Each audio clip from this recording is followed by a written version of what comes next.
Hello, you lovely lot, and welcome back to Who Knew, a Doctor Who podcast. I am your host, as always, Josh Carr, and as you know, every episode I bring a guest on with me, and today is no different, but maybe it is a little bit different because we have got a bona fide Doctor Who legend with us today, a composer who has worked on, and I counted this myself, 165 episodes of Doctor Who, someone who's composed for all 9 actors to play the Doctor in the revived series, has covered countless regenerations, villain reveals, cliffhangers, deaths, births, explosions, time wars, and even the odd herd of goblins. I am joined today by 5-time BAFTA nominee, RTS award winner, and a recent recipient of the Doctor Who Appreciation Society Outstanding Contribution Award. Please welcome the one, the only, Murray Gold. Murray, how are you? Hey Josh, well, it's nice to be here. Thanks for that introduction. Well, 165. I didn't know that myself. Yeah, and that's not even accounting for the anything you've done on spin-offs, all the other stuff you've done. That's just pure, unadulterated Doctor Who. Oh, I feel sorry for the poor guy who had to write all that music. My God, he must have been working hard. Well, we'll get onto that. We'll definitely get onto that. But welcome to the show. I mean, everyone has been very, very excited since I announced this, that we're going to be chatting. I suppose what I'll do is I'll start where I always start, which is at the very start. Okay. When it comes to this little show called Doctor Who, where did it start for you? So do you have early memories of Doctor Who? Did you watch it as a child or is it something that came to you later in life? No, it was very much as a child. And the first one I remember was The Green Death. Oh, great. I was watching it yesterday. No way. I watched it yesterday. Okay, Well, here's the thing. I think it was broadcast in 1973. And is that right? That sounds about right. It sounds right, yes. I'm not sure. I'm not sure that they were ever rebroadcast. So in which case I would have had to have watched it in 1973 when I was probably 4, potentially 3. But that's anyway, young, isn't it? It's young. It's really, really young, but I remember it so vividly. That's why I'd really love to know if it was on BBC One after its broadcast, and I just don't know if it was. Yeah, I know that a lot of people talk about the fabled UK TV Gold reruns and things like that. It's probably that was a few decades ahead. Yeah. Well, but The Green Death is a great one to get you started anyway, isn't it? It totally haunted me, and what I really vividly remember. So I have never rewatched any episodes that I saw as a child, but I still remember fragments of them, like crystal clear. And what I remember is someone in a mine turning his hand over, and there's a green patch on his hand, on the upper side of his hand, and it's glowing. And I remember finding that absolutely terrifying. And then there was a maggot in it. It was a giant maggot. Is that right? The giant maggots. Yeah, that's correct. I mean, I feel like that is an episode that really stuck in the mind, because when I remember speaking to my mom, and she remembers it being on. She was never a Doctor Who fan, but even she was like, I remember one with the maggots. I think it really stuck in the zeitgeist with people. I think the giant maggots. I think what you'll find, what happened to me a lot was body horror. I was a bit of a like Philip Hinchcliffe fan later on, and so the body horror kind of stuff, when you see that as a child, that stays in your head for a long time. I mean, look, this is, like I said, I've not ever seen it again. I don't want to contaminate the memories I had of these episodes with stuff that is reminders of it. I want it to just be what I remember, so that it's pure. And they're just very standout episodes and moments. For some reason, I always remember John Pertwee's Carr and it being called, Bessie. And I just remember the Carr being around all the time. But there are fragments of Robot. My absolute, golden age of Doctor Who is I think, is the Tom Baker seasons. I think is it 13 and 14, or maybe 14 and 15, where it's a lot of Philip. Yeah. It's a lot of Yeah, that's the horror. Hinchcliffe stuff. Yeah. It's Planet of Evil. It's Ark in Space. It's probably Seeds of Doom. You know, these stories, and they're all icky, and and a bit adult, and a bit difficult for kids to take. But obviously, it was a bit later on, so by that time, I was a bit older. Yeah, But you're still probably watching above your age there. This is something that has come up on the podcast a lot, that Doctor Who's a great one to watch just when you're just under the age range that you should be. Yeah, like when you're 7 or 8 and you're watching the ones that you probably shouldn't be watching until you're like 10, 11, 12. No, but they didn't protect children in the way they do now from that sort of. It probably would. I mean, I'm sure a lot of it would not pass for a 6:30 or 6:25 maybe time slot. Now it struggled to get past Mary Whitehouse at the time. Oh, did it? Yeah. Oh, yeah. I think she was. She's up there with Michael Grade on the Doctor Who fan hit list. No, all of infamy. Yes, I love hearing people's first forays into Doctor Who, and who would have thought, like back when you were 4 and watching those scary maggots hissing at you, that you'd be here all these years later with all of these Doctor Who credits. It is really weird. So I had a really good friend at my school, and me and Gavin.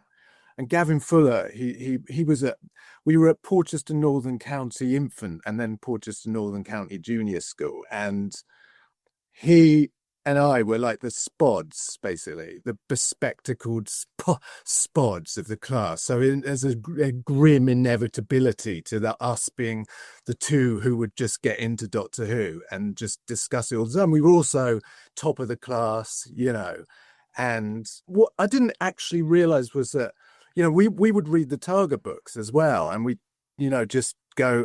He'd have them all neatly arranged in a line, and he ended up winning Mastermind. And in the semi-final, I think he answered questions on Doctor Who, and I went this way, and then I haven't seen him since I left. That's crazy. That's crazy, isn't it? He ended up writing a column for the Daily Telegraph just about Doctor Who. So in the 2005 onwards, he would fill in the readership in the Telegraph on what the backstory that they might have been missing, what the history, the canon that they might not know about the episode, the Russell episode that they'd just seen. And there he was just writing about Doctor Who, and I was writing the music. And it's really funny. So it's been a big thing, in my life, obviously. Yeah. And obviously, the other big love in your life is bound to be music. And I'm intrigued. I'm intrigued as to when music started bleeding into that for you, and when you started getting into music. Were you a musical child, or was that something that came later in life? No, I was completely. I've told this like little anecdote because it's really cute so many times. It also makes me sound like I'm at least 200 years old. But I used to have a piano teacher called Mrs. Winifred Ayling, and her husband was Mr. Will Ayling, and he was a magician and she was a piano teacher. And she taught my grandma and charged my grandma 25p for half an hour. And then when she took me on as a pupil, she charged me the same. She refused to up her prices because, you weren't in it for a profit. You were just, and she knew my grandma, and there's no way she would have a different rate for her other pupil's grandson. Yeah. So she used to sort of, she was old school. Like, she put up a piece of music, never talk about the composer of it. I didn't realize it was ever written by anyone. It was just the music. She'd sit next to me with a ruler in her hands, and if I played a wrong note, she'd just smack me over the knuckles with the ruler. Oh, that's very old school. Very old school. Yeah. And at the end of each month, she'd send me home with a bill for my parents for £1 in an envelope. And it's hard to imagine that the cost of the paper in the envelope couldn't have been much less than the amount that she was charging for a month of tuition. And then she noticed that I liked to dance around the notes a lot, and she didn't approve at all.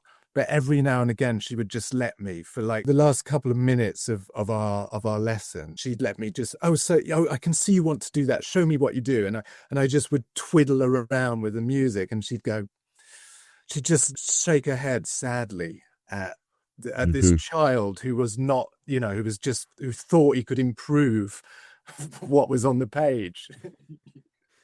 So anyway, but later on, my brother also started, and we'd go for an hour, and we'd do an hour, and I would go and sit in her front room and watch The Tube, which was a music show on the Friday evening. And so it was all about, so I would go and sit and watch Jules Holland, and then go into my 19th century piano teacher who would rap me over the knuckles. And then my brother would go and watch The Tube. And those were really, there was good days for music. I didn't really realize at the time that the 80s were amazing, because I was already looking back into I was trying to find old music. I'd already got into David Bowie, and so it was all, anyway, that's another, I do babble. Babbling's fine. Okay. Babbling is absolutely fine. Okay. Babbling is encouraged. That's absolutely fine. Don't worry. Bowie's an interesting one, because I feel like I can hear, obviously I'm intrigued by your influences, because you've got such a specific style, and then that style varies wildly depending on what you're working on. I've always thought like I hear bits of Bowie in there. I hear sort of that grand piano from Life on Mars and that sort of era of Bowie in there. And who would you say are your key musical influences? So I really love music. Music's been a real this is a thing about arts generally, we're very much geared towards creating humans who fit into the productive cycle, and we've kind of like, it's a bit like grad grind in hard times. If something can't justify its costs economically, then people don't see any reason for it. And music is obviously a victim of so many cuts at schools, but what you have to remember is that, arts and music are companions that you have for life, regardless of whether you make any money off of it. So it wouldn't have made any difference to me. I've not made any money off of food. I still love food, and I really appreciate that it's around, and that I eat better than I did when I was a kid. But it was a real companion and a buffet against loneliness when I was a kid. And, I would listen to the top 40 on a Sunday night, the rundown, and I'd tape it religiously and then be able to play back everything. And so I was quite an avid chart watcher. I didn't have pocket money to go and buy anything, and so I'd just record it or swap tapes at school. Of course, if I didn't have pocket money, how did I get the tapes? But I think we just had loads of tapes at the house, because my dad liked recording music too. So music was a real love, and there's so many influences. Not just influences. It's just stuff I love that isn't an influence. That I've never copied or attempted. It's probably all in there somewhere, percolating around. But trying to name them, or talk about the stuff that you like with music. Same with novelists, or other things. It's just, you can't pin it down, can you? It's really hard. I mean, Bowie. I always start with Bowie because he is an axis that leads you. He's like a gateway drug that leads you up to other drugs, and through Bowie, I got in, I discovered Lou Reed and the Velvet Underground. And through Lou Reed and the Velvet Underground, I discovered anything that sounded like Lou Reed and the Velvet Underground. And then, anyone that Bowie had worked with, like Iggy Pop, or people like Luther Vandross, or like, or anything that Bowie was riffing on. And in the end, there were, and I didn't realize at the time that what Bowie represented was a sort of, a school of art meets rock and meets theatre.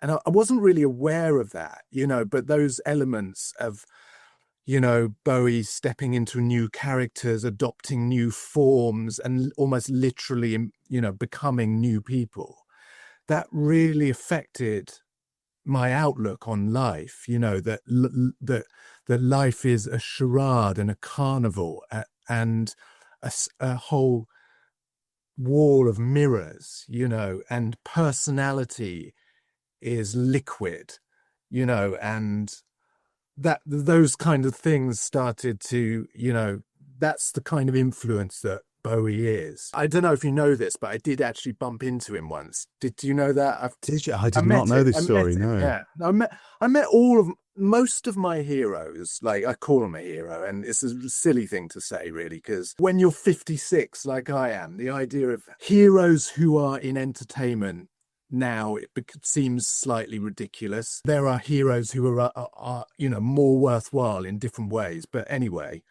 I did bump into Bowie and totally lost it. That being said, where did you bump into him? Where was it? Well, it was in Rhinebeck in New York. Which that's is in cool. The Hudson. That's the coolest sentence I've ever heard in my life. I lived in New York for about 10 years while I was doing series 2 to series 7 or something, of Doctor Who. I was on my way to a wedding, which was in the Hudson Valley. Me and my then girlfriend stopped at this town and just spent a night there, and then we went to go and get an ice cream on the main street, one street town in Rhinebeck. And we went into this ice cream shop. And it's just so funny because it's like the line in 5 years. I think I saw you in an ice cream parlor drinking milkshakes cold and long. And I was stood there surveying the ice cream, wondering what to choose, when I found that I'd lost the assistant's attention. And I just couldn't get it back. And I couldn't see what he was looking at. And my girlfriend was just pulling my left hand, like, ferociously. And instead of looking at her, I just instinctively looked to my right, and Bowie was just standing next to me. And I just turned around and said, I knew this would happen. Like that. Freak. Wow. Murray, you wow. freak. No, that's a great line. Great line. I knew this would happen. I mean, Bowie by that time had been encountering freaks for about 40 years, because Bowie does attract freaks. And I say this I use the word freak in a good way, because I always think being a bit of a freak is a good thing, so that I just want to make that clear, because I know everybody, there's sometimes people think, yeah, we need to be accepted and fit in. But I often think, like, some of my favorite people really didn't fit in and couldn't fit in and didn't want to fit in, and then maximized the way that they didn't fit in. But anyway, Bowie had been attracting freaks like for 40 years. And he just looked at me and said, really? And he still had a sort of 1960s Bromley sort of accent. And I said, yeah, I just knew I would meet you. I just knew I'd meet you eventually, because I would never have done music if it wasn't for you. And he said, what do you do? And I said, well, right now I write the music for Doctor Who. He said, oh yeah, well, I'm not doing it. And I said, not doing what? He said, I'm not doing Doctor Who, they've asked. And I said, well, I would never think you would. I would never think you would do it. I mean, you're kind of beyond that. You're beyond that now, aren't you? And he said, I said, what did they want you for? And he said, then it went sort of like, I thought I'd better just stop talking, really, because, he was with his daughter, Lexi, who was choosing ice cream, and Imam was outside in a car. My girlfriend managed to just took a shot of it, took a photo. And his hand was on my wall now, just me and Bowie. And I've got my hand on my chest like this. And Bowie's looking, not at me, he's looking straight at my girlfriend's camera, angrily. Wow. Incredible. That's a great story. And yeah, he was, I know that he was nearly in Caves of Androzani. The rumor is that he was going to be Sharaz Jek, which is basically, I mean, it would basically be Bowie in a gimp suit for 4 stories, which I mean, it's a great role. It's a great role. It would be bold, but it seems like a match made in heaven, but it almost seems like perfect that they never cross paths. Do you know what I mean? Like, it feels perfect. He didn't always choose his roles that well either. So I think the 1980s weren't necessarily the best period for Bowie. Post Let's Dance, it's a good album, but then the Tonight album sort of goes into a sort of, it's because he got he becomes an international rock star. He gets signed by EMI, and for the first time ever, he actually has huge amounts of money, because when he was with RCA, I believe he was ripped off. Better check the legals on that one. Yes. Don't sue the podcast, please. No. Well, I'm fascinated then. So obviously we're talking about your early forays into music. How does that then translate into working in TV and film? Because it's an interesting niche for a musician to move into. Obviously, you know, you're synonymous with TV scores at this point, you know, throughout your career. Because, you know, I know early days was, you know, Vanity Fair and Shameless and Queer as Folk, of course, with Russell. How did that transition come about, and where was your interest in the more orchestral side of music? Where did that develop? It basically evolved while I was working in writing music. And, you know, Vanity Fair was a small brass band, and that was a sort of training in writing close harmony for brass and orchestrating it. And a guy called Shaggy James Keane was orchestrating then for me, and we were just it was very, not unprofessional, but we were just very young. You know, I was in my 20s, and it was a Sunday night TV drama, period drama, and I didn't watch those kinds of shows. I really like the idea of the apprentice system with crafts and trades, you know, that you learn from doing the job. Yeah.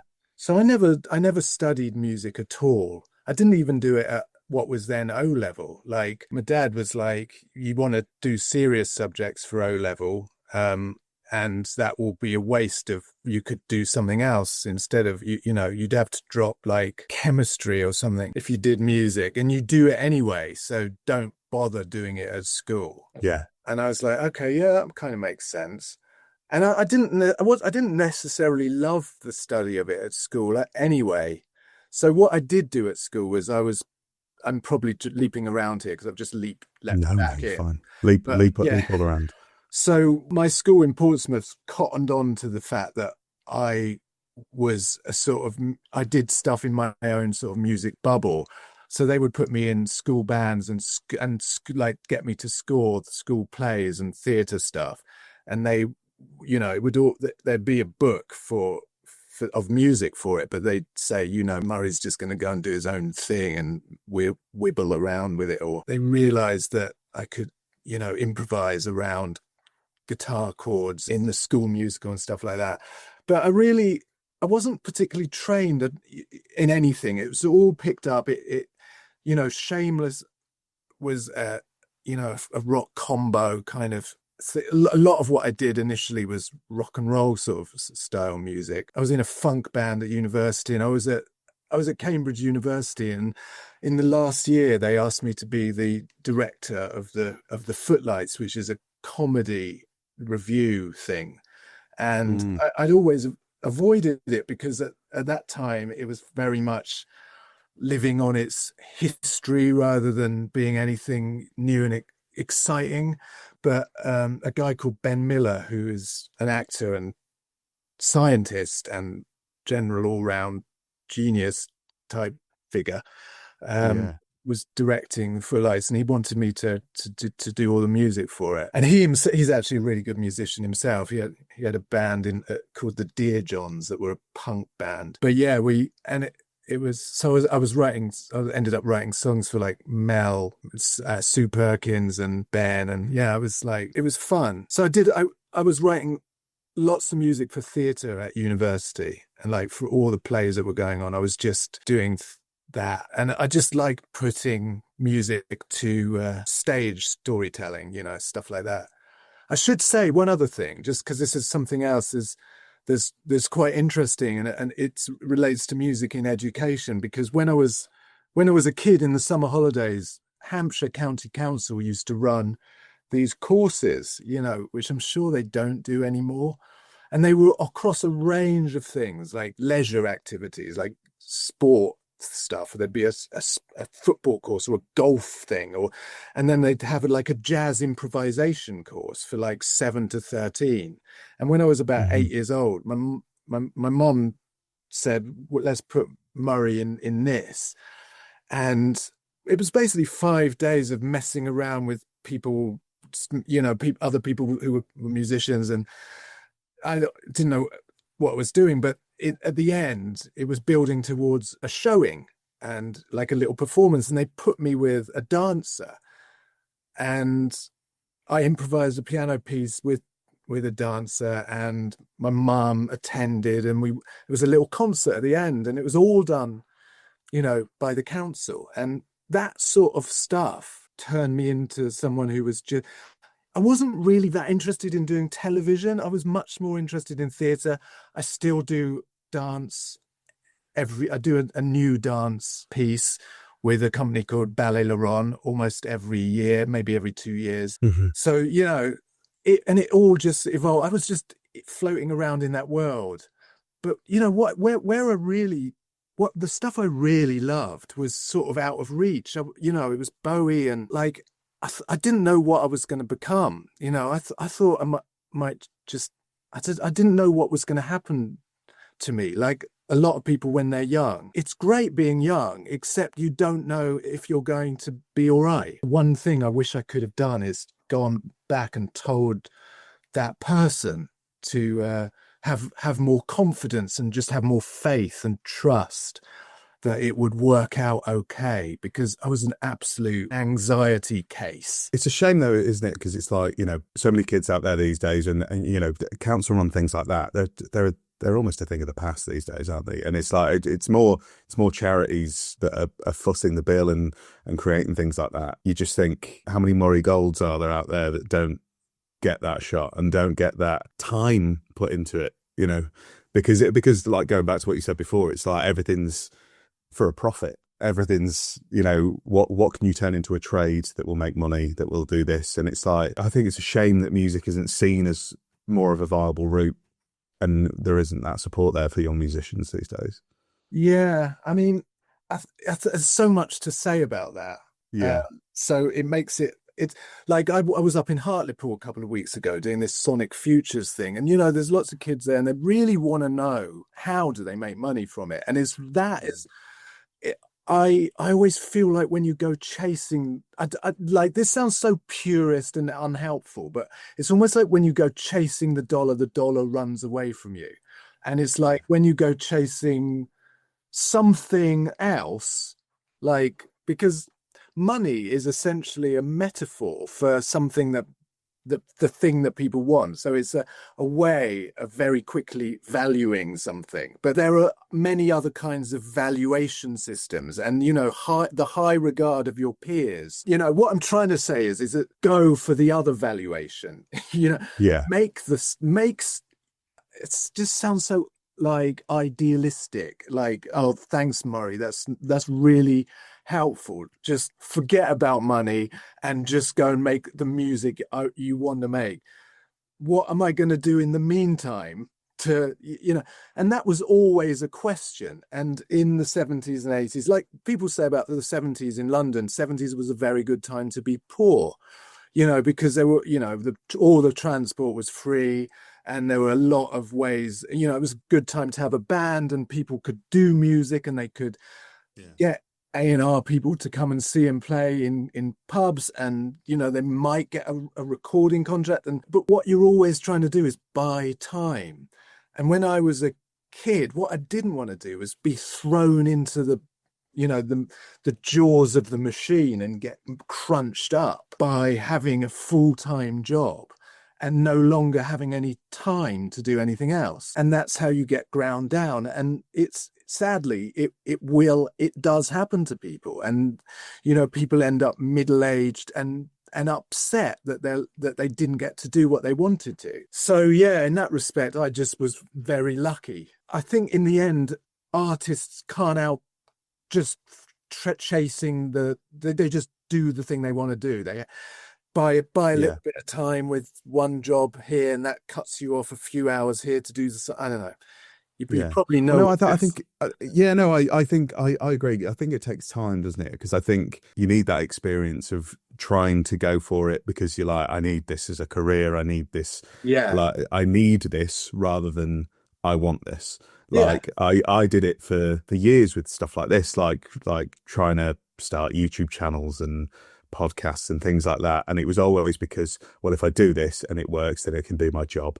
And it was like, and then the first time I tried it and it went well was when I went, I just need a hobby. I just need a hobby. I just need something fun to do on the side. And now that's led into becoming my career. Now I've gone freelance, and now everything I've learned from this has become my job. And it's like, I think there is something to be said for, even though it's hard to do because the world is constantly trying to push you down that road, is just trying to shake off the shackles of this has to be my career rather than just going, this has to be something I love. Exactly. And if I'm the only person who enjoys it, then at least it's still worth it. If you enjoy it, you're not so remote and distant from the rest of humanity that there aren't going to be other people who enjoy it too. And if your friends enjoy it, even better.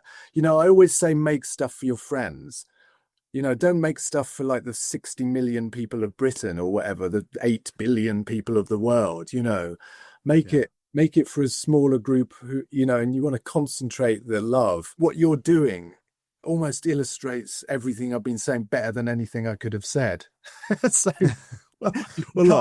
you said it incredibly well.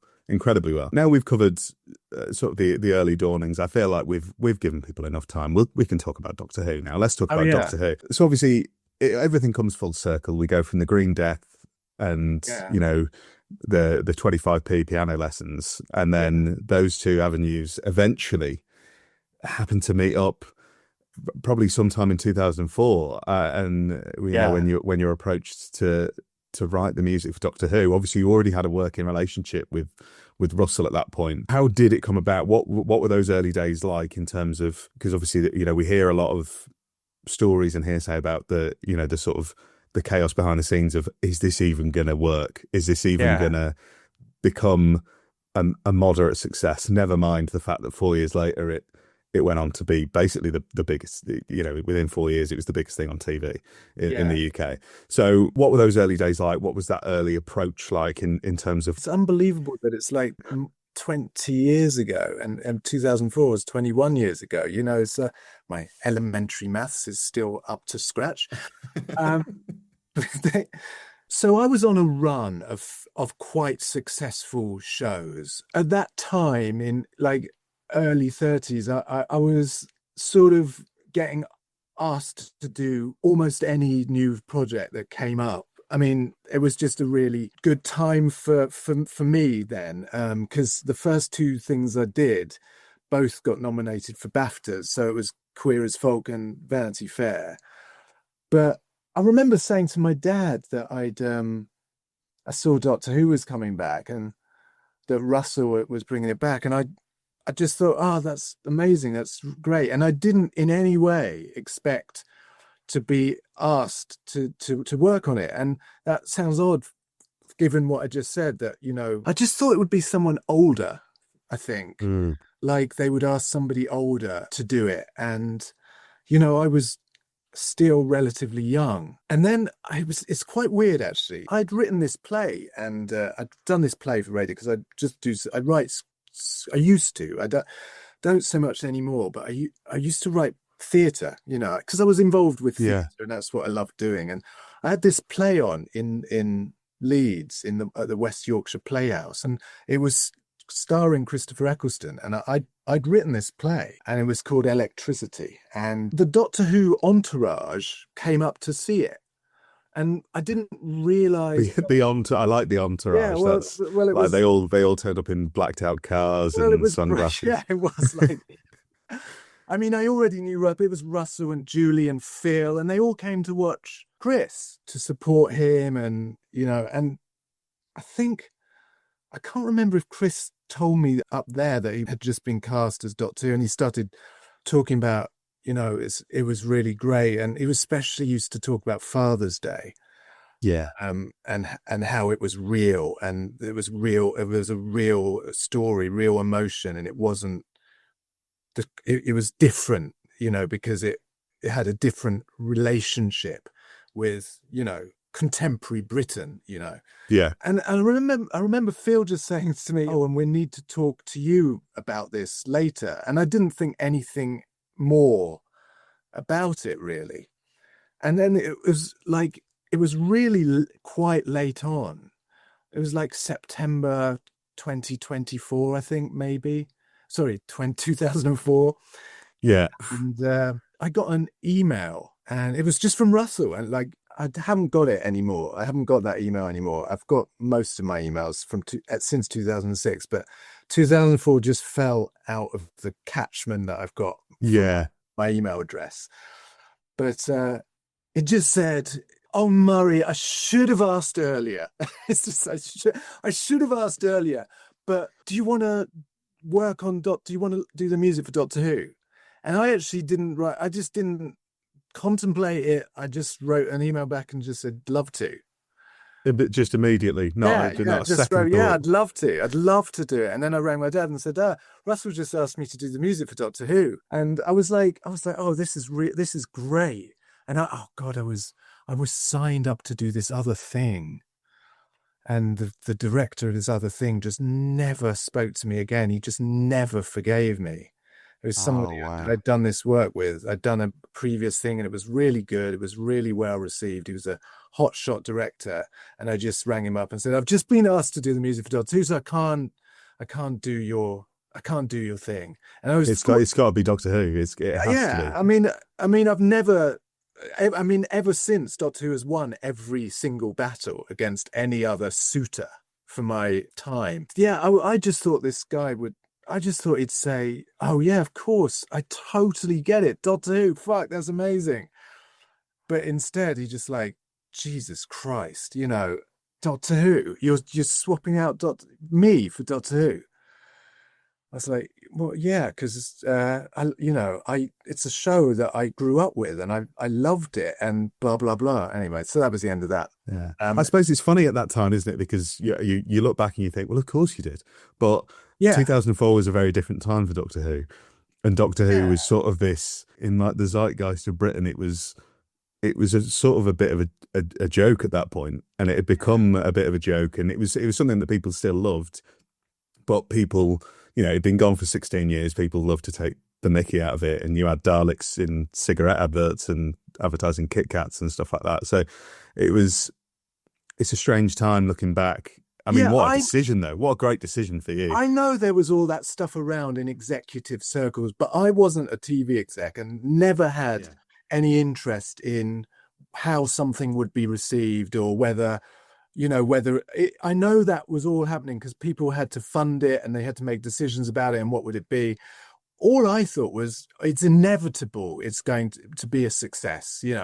Maybe not a huge success, but it's going to be, maybe I thought it would be a cult success again. I didn't maybe, but none of those things ever really affected me. When I think back, that it blew up and it was great and it was everywhere. It was on the Radio Times, and all I would do was just struggle along with getting with the deadline and dealing with, am I up to this, and all the doubts, and it's not very good, and I'm not very good, and what am I going to do? And, like all those anxieties and, secretly peaking in, I didn't know that there was such a thing as fandom. I didn't really, I just didn't know those things existed for anything. And the internet was quite new. I mean, people often, I've said the internet was new in 2004, and people have sort of said, no, it wasn't. It was 8 years old by then. But it doesn't mean that everyone had it. Yeah. You might still, I think I was on dial-up with AOL, which has just, finally died like last week. Yeah.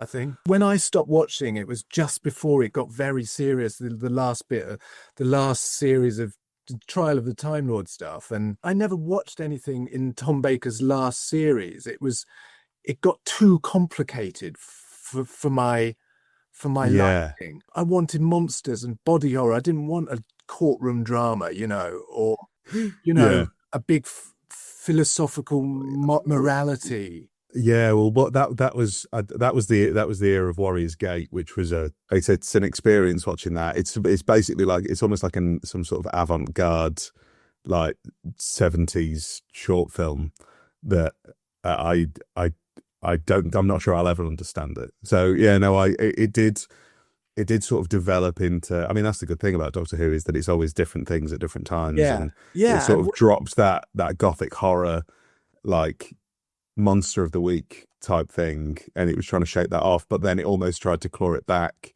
later on in the 80s. And it had a bit of an identity crisis, I think, in the 80s, I think it's fair to say. Yeah, no, I get that. I mean, I didn't travel down that path with it. So, and as Peter Davison was Tristan Farnham, as far as I was concerned, from All Creatures Great and Small. I know he's a great doctor and he's a lovely man. And I loved him in All Creatures Great and Small as well. But I got off that bus at that stop. And then I didn't really get back on it until Rose. So discovering that there was, fandom attached, that I would have liked to have known that. I would have been the sort of person that would have loved to have got involved with discussions about all that is stories. That is literally I'd say the start of the 80s is when the fandom really took shape, because that's when you've got like the birth of conventions, and that was all like around the 20th anniversary. So you would have dropped off before then, and then obviously it sort of faded into obscurity. And I mean, you see it in Queer as Folk. I've not watched all of it, but obviously Queer as Folk, there's a Doctor Who fan, and it's as one of the main characters, and you see it as this sort of, by the late 90s, this awkward niche that is sort of held back for anoraks like me, as people would call them. But then 2005 hit, and it became the biggest thing in the world. I was the prime age for it. That's the great thing, is I turned 8 years old the month before it aired. So that's an 8-year-old is a prime age for Doctor Who, isn't it? And it's like, I was very much the early adopter, so I still managed to have that era where I wasn't cool for being a Doctor Who fan. But then by the time 2008 rolls around, it's like the water cooler drama for children. It's like everyone's going in the playground, and what's going to happen next week? What's going to happen? I mean, being part of that machine that is sort of the plucky underdog coming back, like I said, however chaotic it was, trying to get it into some sort of shape. I know you came on very, very late, sort of November time, was it? October, November time before this series it was aired? autumn in 2004. Yeah, that's crazy. The idea that you've got to turn around 13 whole episodes in such a short space of time. I didn't look at the contract or what the description of the job I was doing, so I didn't know it was 13 episodes. They just kept coming. I assumed it was 6 or 8. Then there was just another one would arrive by messenger with, he would bring a DVD over to my flat. I was like, oh my God, how many of these are there anyway? Yeah. I assume because of the time constraints and I assume budget constraints as well. Obviously, the orchestral element of it was something that it sort of grew into, didn't it? Because obviously there's orchestral elements in it, but a lot of it in the first series was done electronically. I feel like even though that it's something that was pushed on you and the production team, I think it works well as almost a transition when you watch. I've done the pilgrimage of going sort of straight from late 80s Doctor Who into Rose and into those series 1 episodes, and I feel like it's one of those interesting accidental things that always seems to happen with Doctor Who, where it accidentally just works perfectly, where it is just almost like a bridge season musically, where it's like you have those electronic elements, like something like Westminster Bridge is like you could fit it in any era, really. You could, it fits perfectly in series 1, but it could also fit in series 4. But then you could probably also translate it and put it in a late McCoy story, and it would you could still make it work. But then obviously as the series goes on, it feels like it gets more orchestral as well. In Parting of the Ways, it's just got some gorgeous songs on it, gorgeous songs like Hologram. And I actually listened yesterday. I've got the silver screen, the orange vinyl of those first couple of years, and I'd listened to sides at a time, but I sat and listened to the entire thing in full yesterday. It was gorgeous. It's absolutely gorgeous. I'm such This is the part of the podcast where I just gush about your music, by the way, so I prepare for that. Obviously, nostalgia plays a part, but I remember feeling the same way I do now. I remember feeling that as an 8-year-old in 2005. So it's not all nostalgia. You know, when I listen to songs like that, when I listen to Westminster Bridge, it's just the same feeling returning. It's not like it's grown over the years. I would say that I feel exactly the same now as I felt in that instant. It's like Doomsday came on, and I said to my fiance who sat next to me, we were working, and I was typing an email. I was like, I'm crying. I'm crying. I was like, it's like a bodily reaction that's just natural now. That whenever I hear that, it just tears appear for all of the stuff you've done for Doctor Who. You know, all of the subsequent soundtracks. It's just I've said to many people on many occasions, even way before I knew I was doing this, was Murray Gold is the soundtrack to my life. Like I can pinpoint eras of my life with your music and with your eras of Doctor Who. I just think what you did to take the show from where it was, I think everybody combined as a production team, but the music is such a crazy element of that. To take it from that electronic, eerie, and still maintain that, but then add that bombast and that orchestral joy and wonder. It's incredible. It's incredible. I'm aware there's not really a question in there, so there's not really anything to. I just to feel come back so with, humbled by you saying that, and I thank you. You know, I mean, and I got to take that seriously. I've got to take that on board and let it sink in, because those are big words, and the phrase "soundtrack of my life" and is amazing. I can't believe I've done I can't believe I've done that. I can't believe you've done that. It does have this innocence, like I said, I was learning as I went along, so I was like, okay, let me see what fun it would be to work with an orchestra. So I didn't do anything. I had Ben Foster, who was orchestrating. He came in for the Christmas Invasion, and it's like, what can we do with an orchestra with this music? And there are things that happen when you have an education in music, which is that you look over your shoulder, you question whether you're stealing anything, you ask whether you have your own style. But because I hadn't had any education, I didn't really think about any of that. I just went, it's like, woohoo, let's go. Let's use all of this. I just want to say something that is about philosophy and life. My brother had died not long before I did the job. Not basically just when my music career was starting, just before Vanity Fair. I'm really sorry. I'm really sorry to hear that. That's okay. It's a long time ago, and a lifetime is almost enough time to live with it. Mm-hmm. I mean, if you had 10 lifetimes, you'd probably still reach the end of your 10th life and say, oh my God, I really miss that guy. But it gave me a perspective that music, it's always in the music. So I've always had it's also there's something from my background, but there is a celebration of life, right? And also a slight distance and bittersweetness. So these are the only things I can really say. But Joe passing really fed into what I did on Doctor Who, and it was a perfect relationship for me and Russell, because Russell, for all the stuff he does, his invention and his wit and his knowledge of television, and what he does above anything else is he celebrates humanity. And that the way he does that perfectly intersected with where I was at.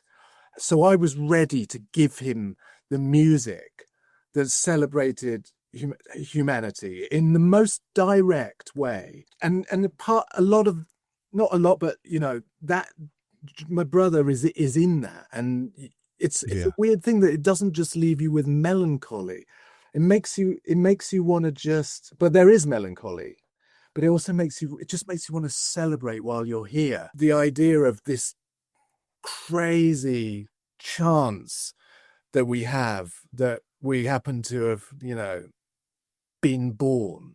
The odds are so unlikely that we would have been born. And, it's a grand way of seeing things. It's really helped me trying to see the bigger picture of the world, whilst so much, that's terrible happens at the same time. And you get dragged down by it, and then you try and elevate yourself, not to not be touched by what bad stuff is going on. And this is what I'm talking about is life, but I may as well just be talking about Doctor Who, because that's really this is everything you're saying resonates so well with Doctor Who, because it's like, especially that first series it's so much about grief and trauma and death, but sort of in spite of all that, just celebrating life and celebrating humanity, and having a third party in the Doctor who can look externally and go, look at how stupid you all are, but you're all brilliant. And it's so, this is Russell. And like, sometimes when people ask me about Doctor Who, I wouldn't talk about Doctor Who. I'd talk about philosophy. And it's not because I don't think Doctor Who is important, but it's because I think the reason Doctor Who is important is because it celebrates an important lesson. It occupies an important place in philosophy. This is some big claims on behalf of, and I know people would be so quick to just say, it's just a TV show or whatever. But especially in 2005, what it was doing, you'd have Charlie Thingy from Black Mirror guy would write about aliens of London and World War III. I remember reading this review that Charlie, help me out, was Charlie Brooker. Charlie Brooker, yeah, who's a satirist and a merciless satirist who has, I think he's got humanities prospects firmly in his heart as well. But I remember reading about aliens of London and World War III. At the same time, some sections of the fans were pointing to this as the absolute nadir of Doctor Who, farting aliens. And Charlie Brooker was writing in a newspaper column, I think probably for The Guardian, saying this show has attained a level of genius and is art. And I remember thinking, and the reason it is really because of what it's saying. And Russell's very throwaway, and he would never pontificate the way I do, because he's not like that. He's much more dismissive of it's just funny, Yeah. But what I was watching was like, this is just buoyant. It's so wonderful. It's so lovely, and he's making people. Oh my God, he's making people cry. Why is he? I didn't know Doctor Who's not supposed to do that. I mean, I know Caves of Androzani does it, but it didn't happen very often in old Doctor Who. But he's actually trying to make us all cry. And it feels amazing, because the crying is about sacrifice, or it's about remembering friends, or it's about being bigger than what is in front of you, or it's about just or it's about people who are marginalized and getting a turn and all that stuff. So that's what it felt like. I mean, I feel like I've come a long way over to like saying, what did it feel like in 2005, which you asked ages ago. Oh no, it's fine. We love the tangents. That's fascinating to me, because also it fascinates me when it comes to 2010, because obviously that's another big turning point in Doctor Who. And obviously you've worked on the show for a few years at that point, and everyone's just jumped off the train. Everyone's gone, it's time for something new, it's time for something different. Steven Moffat obviously comes in and takes over, and I'm intrigued as to your decision to stay on. Was there ever a question of whether you'd leave with everybody else? And what the difference was like in terms of working with Russell and working with Steven. Yeah, I mean, by that time I was living in New York, and actually they would quite often hold their launch events in New York, so that was quite fun. I don't think I ever seriously. I don't look. I think it's possible that at some point I might have done that thing where people say, "Oh, do you want to be associated with Doctor Who for the rest of your life? Because if not, you should get off the train now." Mm-hmm. But I don't think I ever seriously thought about leaving. I sort of loved Steven. Steven's, he is very difficult and different. Not different. He is difficult. I think he finds. I think, again, I don't want to speak for Steven, but I think he can find social situations difficult. He can find interactions with. He doesn't hide what he thinks about anything, and he can be prickly. But I always sort of loved that about him. Yeah. You're like, because it would be manna from heaven if you could get a laugh out of him, or a smile from if he was screaming at you benevolently.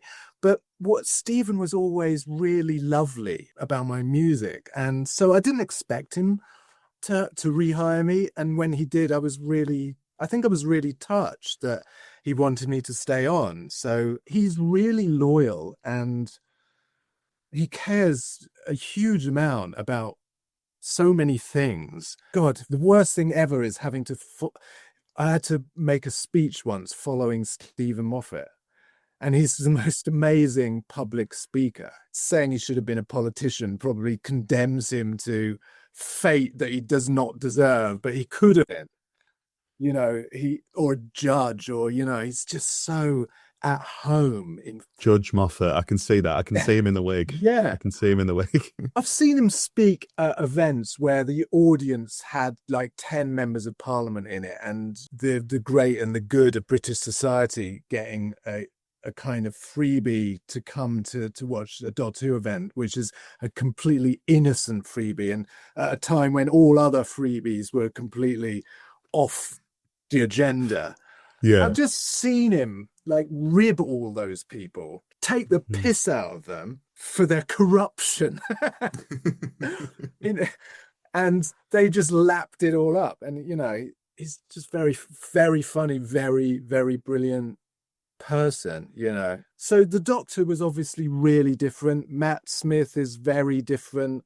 The tone was very different. The tone was darker. Steven doesn't have the same. He still tries to make you cry a lot, but it doesn't have quite the same love of humanity that Russell. I think he's got a more suspicion. Yeah. Of our motives and general kind of, the general human animal. So it was darker, and it was eventually it became quite convoluted, and it got into I think it probably got into a difficult spot story-wise, because I think Steven can move pieces around a chessboard and play three-dimensional chess better than anybody else. So in the end, he wants to make the plots. I think it reached its absolute point of perfection with the Pandorica, where the marriage between three-dimensional chess plotting and just jaw-dropping, just fun. Okay, you've got to always have the fun, and I think that was its apogee. And I loved those two episodes. I thought I wondered if Doctor Who could ever get any better. It's a beautiful time with Doctor Who. I know, obviously, the one I'd hesitate to maybe call it the defining Murray Gold Doctor Who track is "I Am the Doctor." I'd say. I think over the years, I think it's one that the minute you hear it, you see Matt Smith, and it's so synonymous with the 11th Doctor. But it's sort of taken on a life of its own to just become synonymous with Doctor Who since 2005 altogether. It's also the theme music for Spanish Bake Off, apparently. Yes, it is. Which I really hate. I don't know why they licensed it. I wish they wouldn't do that sort of thing. It's not in my power. You weren't made aware I of didn't your know. music being licensed to Spanish Spanish Bake friends Off. told me. I think that was the first time. All of the other themes sort of arose by accident. And Hmm. Matt's theme was the first time I'd sat down before the show started and said, okay, this Doctor's got to have a new theme. And then did that again for Peter. Yeah, I just played with a seven beat, and I just remember realizing that if you cut a seven beat in half at 3.5 beats, so the accent falls on the 3.5 and then starts up again and takes you to the air, it creates this incredibly alluring rhythm. It actually takes me back to when I was doing these jazz improvisation courses when I was like probably 10 years old. Can't remember, something in that age. And they invited us to go and just show us a little bit of our chops. And I just played this boogie woogie. And the adult in the room said, yeah, that's very good, but do you realize you're playing it in 7? And I was just dropping the last note to get back to the starting position of the left-hand boogie. Yeah. And I had no idea. So I have this like ancient relationship with 7-beat music. Yeah, I think once that rhythm came in, and then there was this, this chord progression, which was like D minor, B flat, C, F. That's all it was. And then I put a little bit in that went dun, dun, dun, dun, dun, dun, dun, dun, dun, and that sort of was the B section, which they asked me to get rid of, actually, which is funny. The director of episode 1 of series 5 said, yeah, I just don't like that bit. I was like, that's funny, isn't it? That's funny because it's again, that's almost you can't imagine one without the other. It's perfect now. I mean, I'm so fascinated by Doctor's themes, and we had so many questions in about Doctor's themes. It's like it's such a unique position to have one character that changes so much that they need their entire motif to change. That's so fascinating. But then obviously I feel like there is a through line, and like I've heard other musicians do mashups of where like they bleed into each other, and they seem to flow seamlessly. And it's like, because I've always felt like parts of it are sort of anchored from the theme. I feel like sometimes not necessarily just you, other musicians for Doctor Who as well, like it always works when you borrow tiny little segments from the theme, like maybe just this little chord change here, just slip that in there, or this note here. Is that something that you do consciously, or does it come naturally? So you mean from the actual Ron Grainer theme, or from my theme? Just like the like for example, like the 9th and 10th Doctor's theme, the ooey ooh sort of feels like there's a couple of moments where it's not like it's taken directly from the theme. It's like it's almost like it's about to lead into it. You can almost feel it there, and then it pulls away. Yeah, it's a very like harmonic minor type of theme. It's quite simple, obviously, and it's given all of its sort of weirdness by Delia Derbyshire. But the actual composition is quite simple, sort of minor.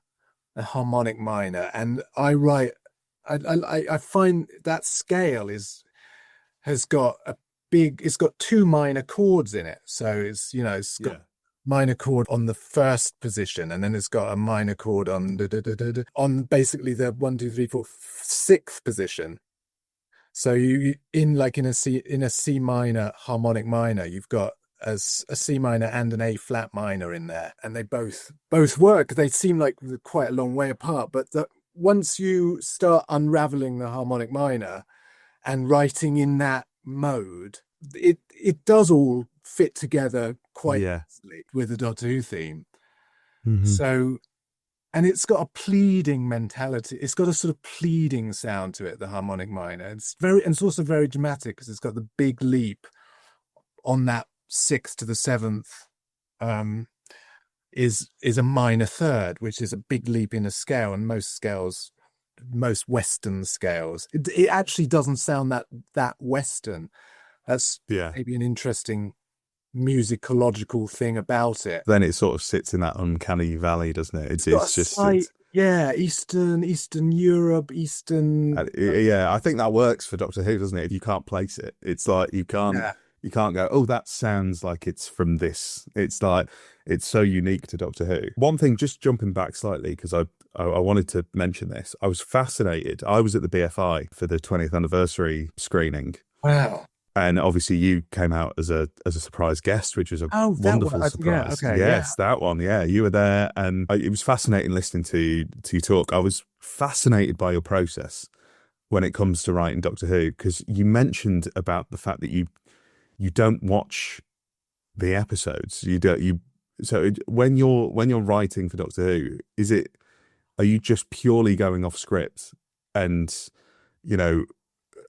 just that's what fascinates me, is because you feel like, because it marries so well with performances and with like specific beats, how much of that is just coming from you imagining what's going to be on screen from the script, and then obviously it gets all paired up in the edit. Is that sort of how the process works? I'm fascinated by it, to be honest. So okay, I mean, I could do a year-long course on writing, on approaching the material that you have for drama to write a score to. And what I will say, God, that sounds so that I always laugh when politicians say that. What I will say is what I would say. So it's never a one-size-fits-all thing. So I've quite often described it as a street fight. So, there are plenty of ways of fighting this material, but there are no rules, because often you just need to get it done and you need to knock it out the park, continuing the battle imagery, and you grab whatever is closest to you to get it done.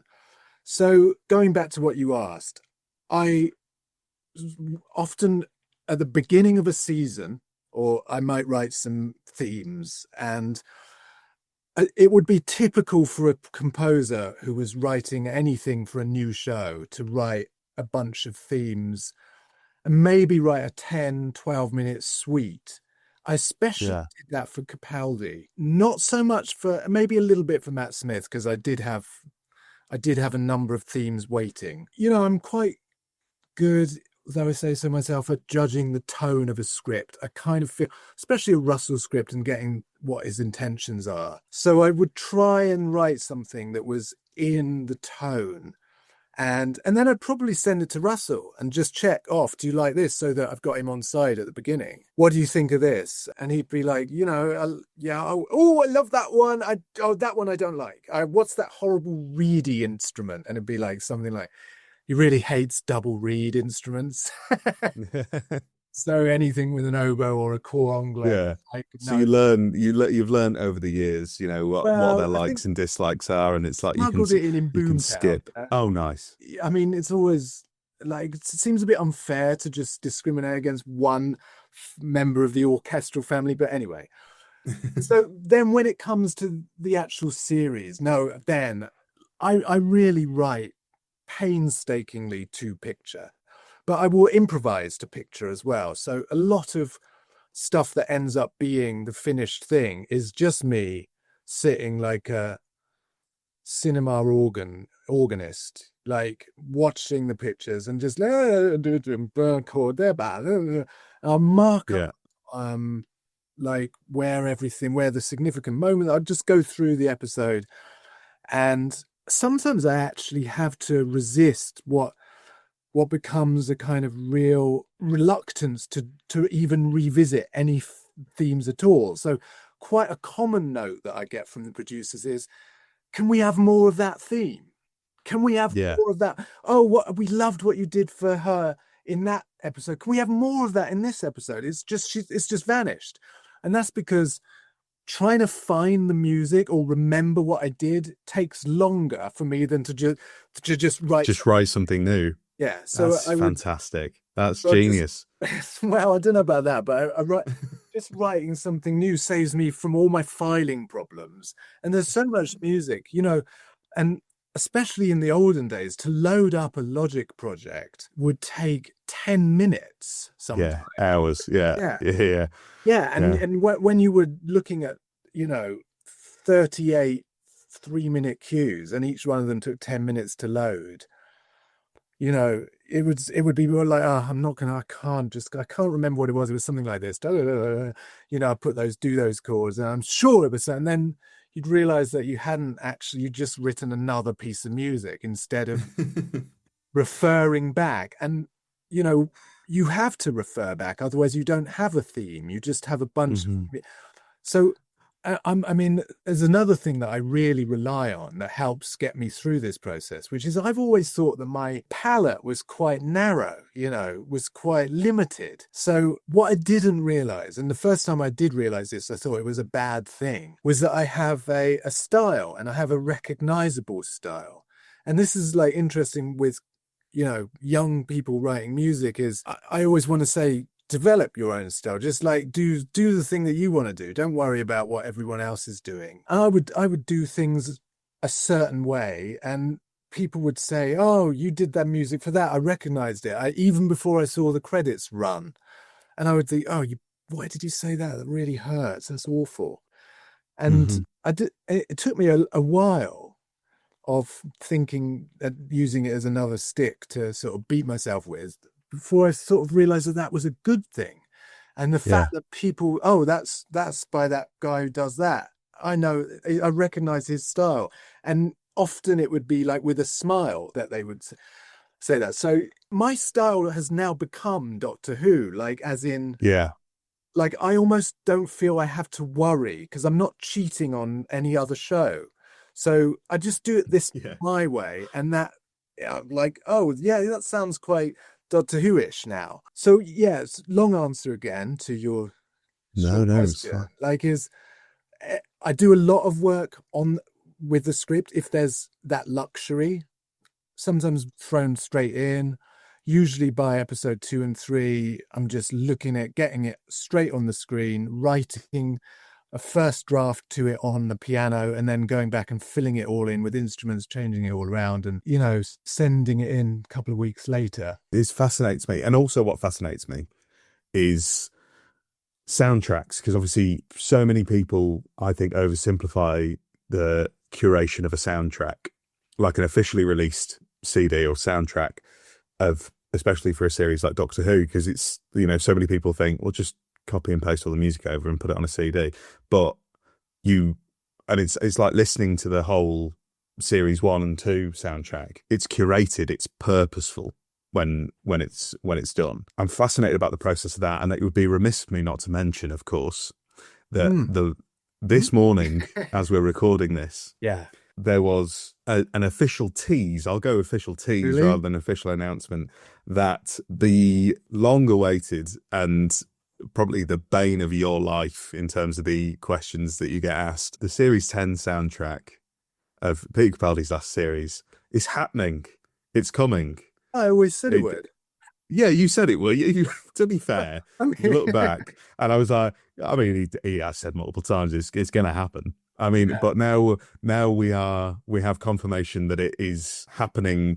Oh, sometime soon. Faith. I mean, what is it like now, going back to that process of creating a soundtrack from Doctor Who? I'm also intrigued about what it's like to go back to that. I mean, I don't even know where you're at in the process right now. Have you started? Have you finished? Are you partway through? We are a long way down the process. We mastered Air Studios last week, I think. Oh, so it's mastered. It's done. It's basically done. Delivered. Oh my God, that's as a fan, you know, I would like to say that I'm a more patient, less psychotic Doctor Who fan, but that just got my heart going a little bit. I'm very, very excited about this. Very excited to hear it. It's really interesting. It's really interesting hearing music that I haven't heard, that is 7 years old or 8 years old, or even that's fascinating to me. What's it like, sort of going back to that? Is it like, because it's not something that, you know, unless you're doing a remaster or something like that, it's not something that musicians get to do, is like sort of curate an album based on work that they did years ago. That's no, that's right. I think maybe I left it that long so that I could have that experience in my life. No, it's really interesting. First, like, yeah, I went to Air Studios and I haven't been in Air for a long time. And it used to be my second home. And I haven't been there since I came back from America in 2020. And I felt this real sense of apprehension about walking in there because I felt like I don't belong there anymore and nobody would recognize me. And I'd have to sign in and show my security pass at the reception, which to be fair, I actually did, which is not a bad thing. Yeah. But then I saw, and it's all been rebuilt and remade. But then I saw the lovely Alison Burton was there, still running the studio, and I just said, it's Murray, and she was like, Murray, of course, just came and it was really great. And then I went upstairs, and says, what are you doing here today? And I said, oh, I'm just mastering a record. And she said, oh, well, it's Doctor Who. And I said, yeah. And she said, oh, the new stuff. And I said, nah. What is it then? The old stuff. Yeah, it's like something from around 2016, 2017, sort of. She's like, oh, okay, so yeah, so pretty old. I was like, yeah. Anyway, we went up, and I'd actually been listening to it as I was walking across the heath to get to the studio. So I give myself a hard time, like a lot of artists and a lot of people who, I give myself a really hard time on everything I do. So when I was listening to it, I was actually part of me was like, well, it doesn't matter that this record never gets released because there's nothing of value on it anyway, and no one's going to miss it.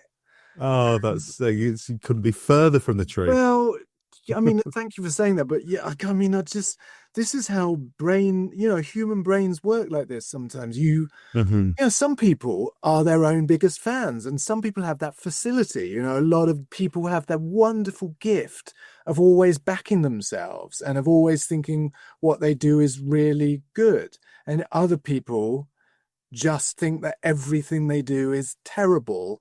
And some people are in between, and there are things to be said about all those different types of personality and stuff like that. But I was listening to it and I was like, oh, I quite like this, Yeah. Quite good. I was like, was this by me? And I also didn't know where it was going. So when you've just written something, it's so predictable. Of course, it's It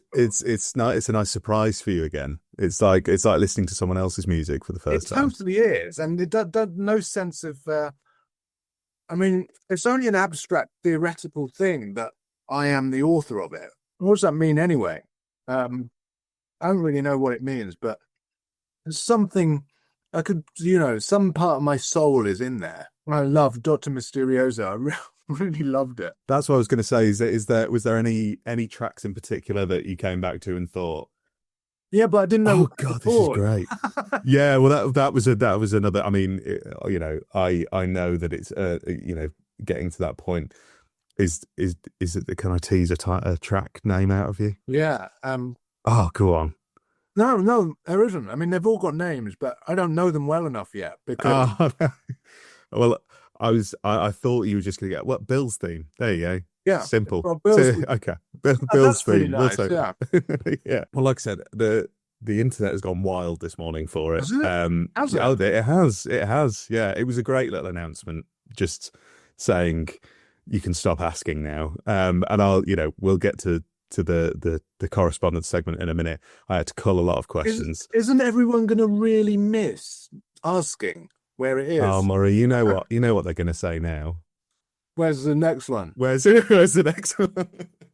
Yeah. Look, but let's just enjoy for now the fact that Series 10 is on its way. I cannot wait to listen to it. I cannot wait. And the hearing that it's mastered and it's done is so exciting. So exciting. But we'll talk more about that. And obviously on Season 1 and Season 2 and the 60th, obviously you left back in 2017.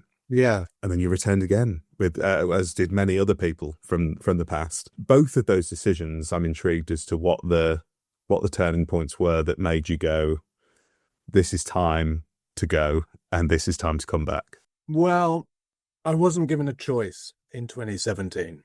Right. Okay. And I'll only say that. I mean, and I don't blame Chris, and I completely understand. And, we've made up, and, I went to meet Chris, and my then girlfriend was, pregnant. And she was waiting for me outside the meeting. She said, because she came to, it sort of felt like a good time to go and like sort of focus on family, Yeah. Yeah. So it's almost one of those things where it was forced upon you, but it ended up sort of working out quite well, would you say, for you? Yeah, and also that was quite a fertile time because, I mean, no pun intended, but but I ended up, doing A Very English Scandal and Gentleman Jack and Years and Years, and they Oh yeah, of course, yeah. kind of, I want to say, kind of classic shows of their time. And I would never have wanted to have missed out on either of those, or not to give any of those the time that they needed. So, and even It's a Sin, So yeah, of course. And then Julie came, and Julie left a message for me. It was 2022, maybe something like that, in those in the dark ages. When humanity faced extinction. She left this bright and bubbly message, and I just like, oh, what's this going to be about? And I didn't get back to her because I didn't know what it was about, and I was scared.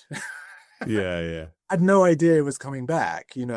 I don't keep up with social media. I'm the best person to keep a secret on Doctor Who, because I really genuinely never know.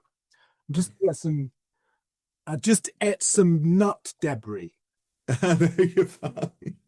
So yeah, I've never been a risk. Yeah, you're the safe pair of hands with a secret. If I've given anything away, it's only because I guessed something or speculated about something. So yeah, I'm sure that the internet must have been and I can't believe that there wasn't any rumor that Russell was coming back, but I didn't know about it. No, it really did. When the announcement came, it came out of nowhere. I remember the day. It was wild. It was because obviously it was just, I think it was 2021. I think so. I think we'd only known for a few months that Jodie and Chris were leaving, and then obviously it started the rumor mill about everything else. It was like, well, who else is coming back? Who's coming back? Is it a new team? Is it? I actually remember I thought I had a scoop. I thought I had a scoop because I had the wonderful Blair Mowat on the show, and there were the rumor mill at the time was, oh, it could be Blair doing the music, and then I think within a month or two, it was announced you were returning. And again, everyone was overjoyed by that because your music is so synonymous with Doctor Who. It's fantastic to have you back. And I've loved what you've done on the show musically since. It's been great. I mean, obviously we don't know. I'm not going to do that thing that, try and tease anything out of you, because I'm sure we're just in that situation where people don't know at the moment what's going on, whether it's coming again. Are you interested in continuing? Is it a case of like, I just never say no to Doctor Who. No, it's just you're always going to turn up, always going to show up. It's beautiful. I mean, it's too late now. But I mean, that's how it is. Any idea that you want to release, free yourself or disconnect yourself. It's like what I said on the event that you came to at the BFI. Yes. In the end, we're mortal beings and we only have a certain lifespan, whereas a brand, whether we like it or not, can span generations. And, and of all the brands that one would ever want to be associated with for generations, I realized that the Doctor Who is that brand, and I know I'm not demeaning it by calling it a brand, but I just mean a thing that has a legacy life, that has an existence past a normal mortal time period, and I have children now, and, I really, my one regret was that they hadn't, got into Doctor Who and didn't associate me with Doctor Who and had never seen me working on Doctor Who and had been to see the orchestra recording Doctor Who, and all those things have been remedied now. So that's good. And that's great. and it will be there when I'm dead. You know, don't want to tempt any hubris, but they're still around, and they hear my music, and it will evoke me, hopefully in a That's lovely. nice way. That's beautiful. And did they just one last thing before we head to a break? Did they get to go to the proms? Yes, Were they? Because I was there as well, and that was wonderful. I wanted to go for years, and I loved hearing your music and Sagan's music side by side. It was beautiful. It was a full celebration of the 19-20 years leading up to it, and like I'd wanted to go since a kid, because I remember watching it on the DVDs and watching them go out live. Obviously the early proms that you did, and what a night. It was one of the best nights of my life. Honestly, I laughed, I cried. It was fantastic. It was great, and it just felt like a real celebration of your music, of Sagan's music. It was beautiful. Yeah, it was a fantastic evening, and I had my children on one side, and I had my old dad and my mum on the other side. And I never thought that would ever happen. Yeah, like a very loud edition of This Is Your Life, isn't it? Very loud. A little bit. I think the children were quite confused by the number of times my name was mentioned, because they only know me as Daddy. Yeah. Did you play on this? Did you? Yeah. Well, I think that's a lovely place to go for a very quick break. And when we come back, we've got some features to attend to. Yeah. So we will see you in a moment's time.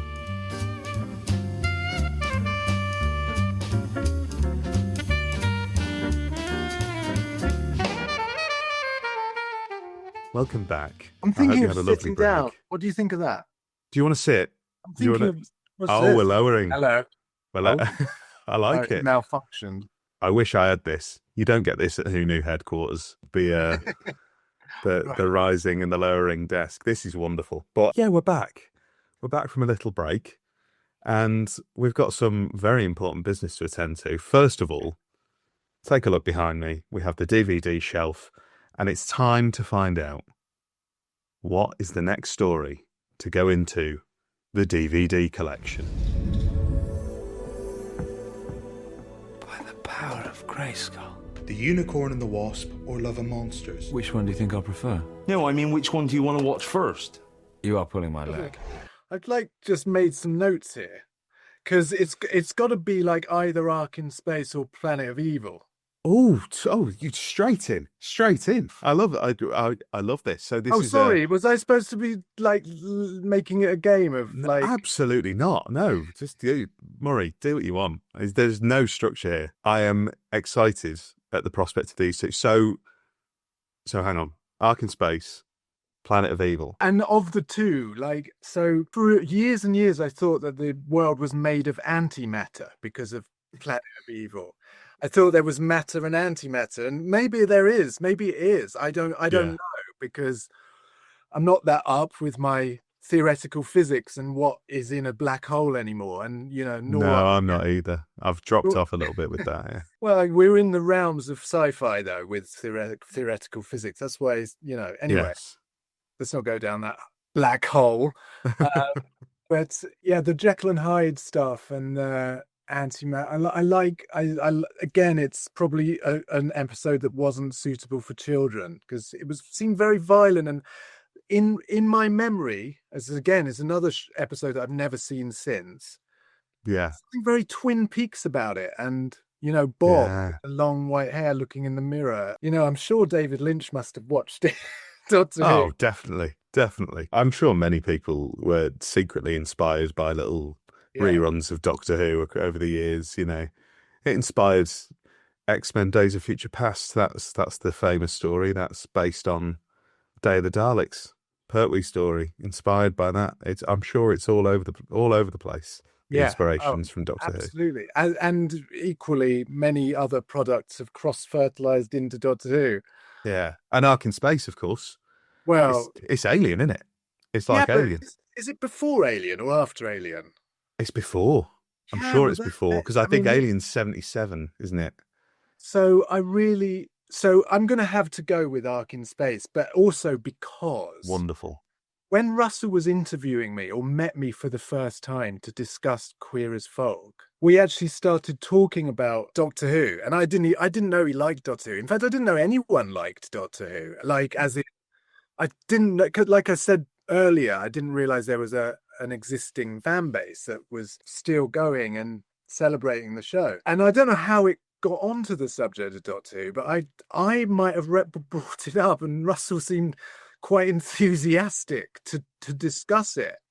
And I started talking to him about Ark in Space, and then he started reeling off all the names of the characters, which really surprised me, because I thought, God, this guy must really like Doctor Who. He actually knows the names of the people I'm talking about. And I referred to, I think it was the end of maybe episode 1, when Noah pulls his hand out of his pocket and it's become infected with the parasite, with the Wirrn, the green goo, the all-purpose green jelly. Yeah, with a bit of bubble wrap thrown in there for good measure, of course, as well. Parasitic stories, Seeds of Doom, the Ark in Space, anything with something turning, the disgusting.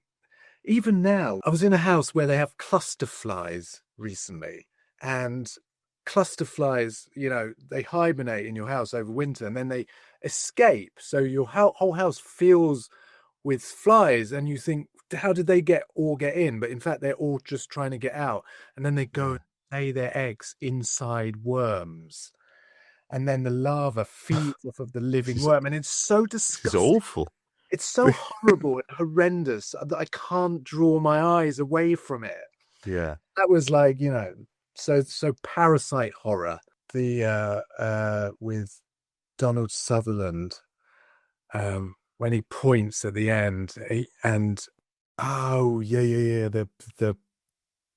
dame's gone. Yeah, the no, name's gone. Really terrifying ending, because they think they're the last 2 humans who've been spared, and they've just met up again, and then you realize he's been. But yeah, Alien, because of I was amazed when I looked down your list to find that the Ark in Space was still available. It's one of those things, I think, like I said, because you get so many people who come in and they go niche, that's the great thing about this segment, is that every episode is someone's favorite. So like there's someone's favorite episode is, like Delta and the Bannerman. I think Chris Chibnall put Delta and the Bannerman. The Ark in Space is a great one. And obviously you've got that iconic, so many iconic Tom Baker moments in there, but obviously you've got the indomitable speech, which is fantastic. A great pick. I worked with Tom Baker on something else that I did for radio. I did like this. I got him cast as the narrator in something. Oh, wow. And we had to. If you're looking for a narrator, you can't get much better, really, can you? So. Well, then I actually worked on Randall and Hobkirk Deceased with Vic and Bob, and Tom was the narrator in that as well. Yeah, if you want all the fruit of the narration, or the fruitiest, most resonant narration, you think about the person, and he's still with us, isn't he? He is, yes, he is. I met him a few years back at a convention, and I was like, he's just. The kids say aura these days. Yeah. He's got that presence where you sort of bask in that sort of greatness when you're around him, and he's just magnetic. Like I shook his hand and took a picture with him. I was around him for about 15 seconds, but he's just, it's like meeting Bowie, I imagine. It's like that sort of similar thing. Absolutely. Like meeting Bowie in an ice cream shop. But the Ark in Space is in.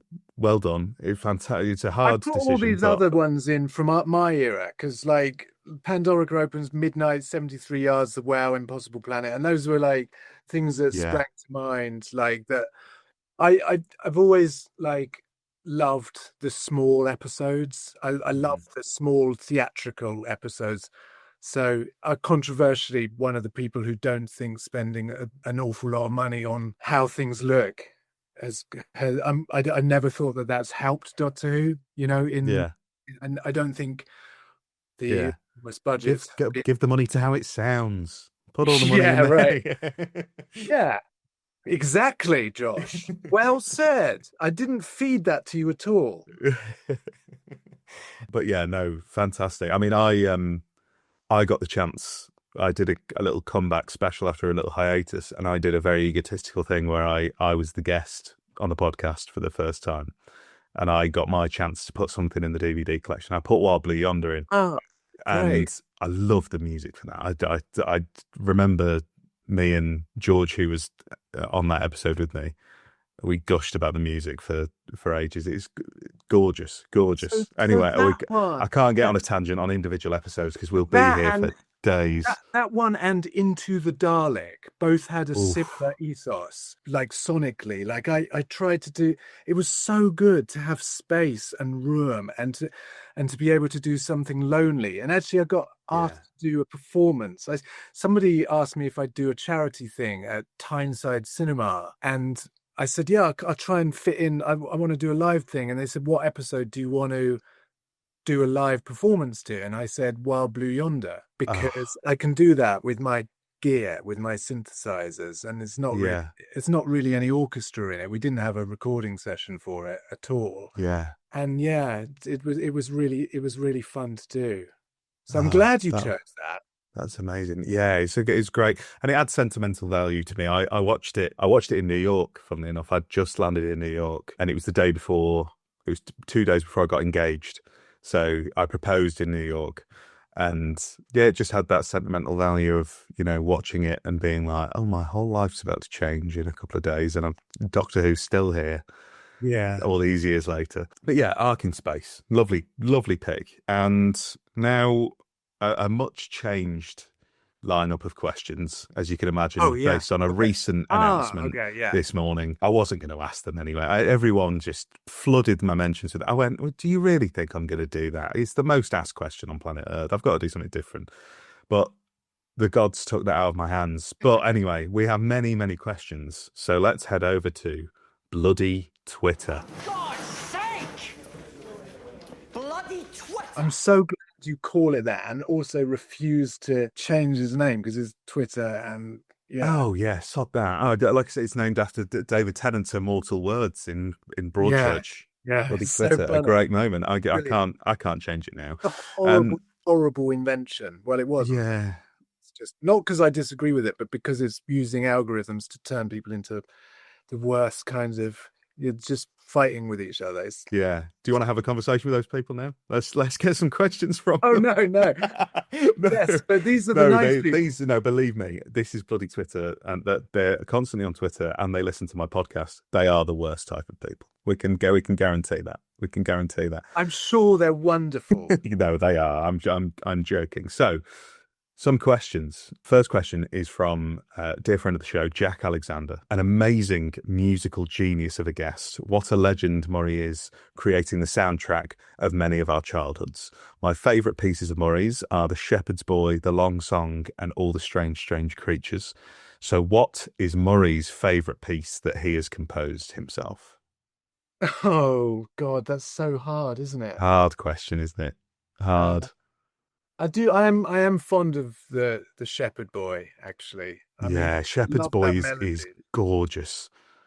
Gorgeous. It's just one of those things that came about by accident. It suddenly went da da da da da da, but it was in the 60th. Well, this is I've actually got another question. This leads in very well. So Richard, who's another friend of the show, Clever Dick Films, said, "Thank you so much for years of crafting superb and moving music for my favourite show. I was wondering how it came about to develop the majestic tale into The Shepherd's Boy in Heaven Sent. Was it something that was consciously planned, or was it something that naturally developed?" So that's funnily enough something that came up as well. So was that a conscious decision, or is that not something you recall? The majestic tale is more like the chords of I Am the Doctor, and it's sort of slowed down just to make sure I'm not muddling it up with the Madman in a Box, which is a totally different piece. But the majestic tale is really a sort of 4/4. Somewhat plodding but anthemic, more orthodoxly anthemic version of I Am the Doctor, and it's got very, very much the same chords, whereas The Shepherd's Boy and the use of it in the 50th, I said the 60th before, but of course it was the 50th. is sort of a different piece, but it's got, like I said, I've got narrow bandwidth, so you can hear connections between things that I wouldn't necessarily recognize as coming from the same idea. Yeah. But it's got something of the same feeling of elevation and grandeur with playfulness attached to it as well. So it's never an entirely male grandeur, it's never Yeah. macho. I think Capaldi's one is more like that. And Capaldi's has a more macho form of grandeur. And anyway, the tune is almost a bit too lovely to be a hero tune in conventional Hollywood. Yeah. It's almost like regretful, almost end of war-ish, like in a Berlin piano bar with, Yeah. but it's got a big orchestration, and that took me days to do, and then it took Alistair a long time to work from all of my stuff, my temps instruments. So yeah, sometimes it comes because I need to go from one piece into another piece because they've both worked, and I need a transitional section to write, and I might just write a little transitional section to get from one to the other. That's what I thought before when you said like how you go back and rather than loading up the same themes again, you just write something new or you write something adjacent. It almost lends itself so beautifully to a show like Doctor Who where it's constantly referring back to itself but in slightly different ways, and it's always similar but changing all the time. I think that's it's a nice, again, one of those accidental things that happens, but it works for Doctor Who. Yeah. No, exactly. I mean, that's a fantastic show to write music for that reason. It's like a river, isn't it?